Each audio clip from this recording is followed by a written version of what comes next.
इस देश का ध्यान बड़े ही महत्वपूर्ण विषय की तरफ आकृष्ट करना चाहता हूं। अभी अमेरिका में सत्ता परिवर्तन हुआ है, माननीय राष्ट्रपति ट्रंप बैठे और उन्होंने यूएस एड जो है वो कंप्लीट बंद कर दिया। इस आधार पर बंद कर दिया कि यूएस एड वर्षों से केवल भिन्न भिन्न सरकारों को गिराने के लिए ही अपना पैसा खर्चा करती है। और उसने जो आंकड़े दिए हैं वो बहुत ही महत्वपूर्ण है देश के लिए। मेरा कुछ सवाल है इस देश से और विपक्ष की जितनी पार्टियां हैं उससे। पहला सवाल आपके माध्यम से सरकार से, पहला ये है कि यूएस एड ने open society foundation George Soros को 5,000 करोड़ रुपया भारत को टुकड़े करने के लिए दिया या नहीं दिया?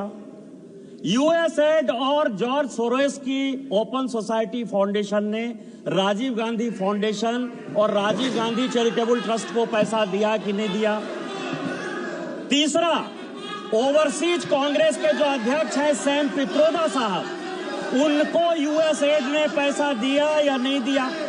बांग्लादेश का जो पोषाहार है, जिसको कि यूनुस जो सीईओ है, वो जिसने कि बांग्लादेश में डेमोक्रेसी को बर्बाद किया, उसके साथ गांधी परिवार के क्या संबंध हैं?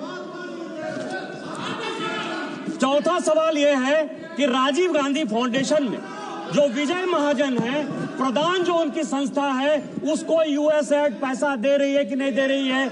आपने राजीव गांधी फाउंडेशन में विजय महाजन को देश को टुकड़े करने के लिए रखा है या नहीं रखा है? रूरल डेवलपमेंट ट्रस्ट जो कि जातिगत जनगणना की बात करता है, यूएस एड उसको पैसा देता है कि नहीं देता है? इसके बाद तालिबान को यूएस एड ने पैसा दिया कि नहीं दिया? आपकी मुलाकात हुई कि नहीं हुई? नेपाल में मनमोहन सिंह जी के रहते हिंदू राष्ट्र खत्म हो गया।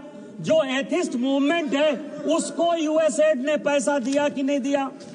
सामंता पावर से आपकी मुलाकात हुई या नहीं हुई? हेल्पिंग हैंड, फलाह इंसानियत और अहल खिदमत, जिसने कि इस भारत में आतंकवादी और नक्सलवादी गतिविधि बढ़ाई, उसको यूएस एड ने पैसा दिया कि नहीं? कांग्रेस पार्टी के साथ उसके संबंध में वक्फ एक्ट को जो जकात फाउंडेशन विरोध कर रहा है, जिसको कांग्रेस पार्टी सपोर्ट कर रही है, वो उसको यूएस एड ने पैसा दिया कि नहीं दिया? मेरा आपके माध्यम से सरकार से आग्रह है कि इस देश में कई संस्थाएं ह्यूमन राइट्स लॉ के नाम पर, शेरपा के नाम पर, coordination of democratic rights organisation के नाम पर, राइट ऑफ फूड कैंपेन के नाम पर, सेंटर ऑफ पॉलिसी रिसर्च के नाम पर, एसोसिएशन ऑफ डेमोक्रेटिक रिफॉर्म्स के नाम पर, नमाते के नाम पर और इकोनॉमिस्ट के नाते अमर सिंह के नाम पर इन सारे लोगों की यूएस एड पैसा देती है। और चाहे अग्निवीर हो, चाहे जातिगत जनगणना हो, इन सारे चीजों में कांग्रेस पार्टी यूएस एड और सोरोस फाउंडेशन के साथ मिलकर देश को टुकड़े टुकड़े करना चाहती है। मेरा आपके माध्यम से सरकार से आग्रह है कि इतने वर्षों में यूएस एड ने जिसको पैसा दिया उसकी जांच हो और उन सबों को सलाखों के पीछे रखे। आपने मुझे मौका दिया। जय हिंद, जय भारत। माननीय सदस्य श्री गुरुमूर्ति, माननीय सदस्य श्री जी, थैंक यू मैडम। शून्यकाल में कोई पॉइंट ऑफ ऑर्डर नहीं होता। शून्यकाल प्लीज। Thank you. माननीय Shri G Gurumurthy ji. Thank you madam.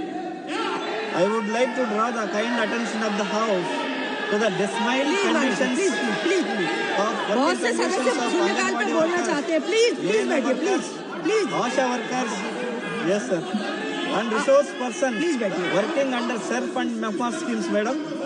These workers who play a crucial role in the welfare of our society are currently being paid wages far below the minimum standards, madam. These conditions leading to akin to bonded labor, madam. Despite their significant contribution, the minimum wages provided to the insufficient to meet their basic needs, madam. The compliance with the Minimum Wages Act in this sector remains poor, with widespread of reports of violations, madam. I urge the government please अपनी 1 minute में बात खत्म करिए, please. to ensure that these workers are provided fair wages in accordance with the Minimum Wages Act, madam.